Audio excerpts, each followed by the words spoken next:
এবার মালদার হরিশ্চন্দ্রপুরেও চলেছে বুলডোজার। বাস স্ট্যান্ডে ভেঙে গুঁড়িয়ে দেওয়া হয়েছে অবৈধভাবে তৈরি দ্বিতল ভবন।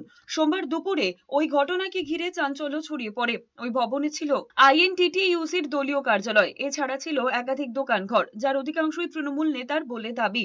সরকারি জায়গা অবৈধভাবে দখল করে সেখানে সেই ভবন তৈরি করা হয়েছিল বলে অভিযোগ। এই নিয়ে একাধিকবার এলাকায় আন্দোলনও হয়। এদিন তা গুঁড়িয়ে দেওয়া হয়। ছিলেন আইসি অনুপ ঘোষ সহ বিরাট পুলিশ বাহিনী। বিজেপির অভিযোগ সম্পূর্ণটা হয়েছিল প্রাক্তন মন্ত্রী তাজবুল হোসেন এবং তার ভাই জম্মুর রহমানের মদতে। সেখান থেকে টাকা পেত তারা। এই পরিস্থিতিতে তাদের বিরুদ্ধে পদক্ষেপের দাবি তুলেছে বিজেপি নেতৃত্ব। আইনের পথে যাবে।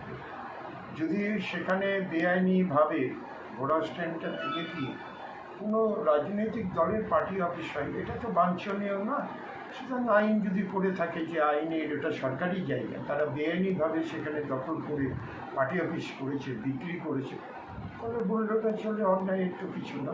এটা প্রচুর অবৈধ নির্মাণ, এইভাবে সরকারি জমি লুট করে করে কিনা বেচা করেছে, কোটি কোটি টাকা লেনদেন করেছে। এইটা ছিল ঘোড়াগাড়ি স্ট্যান্ড। সেই ঘোড়াগাড়ি স্ট্যান্ড যখন শেষের পথে ঘোড়াগাড়ি যখন বিলুপ্ত হয়ে গেল, এখানে একটা পানীয় জলের ব্যবস্থা করা হয়েছিল।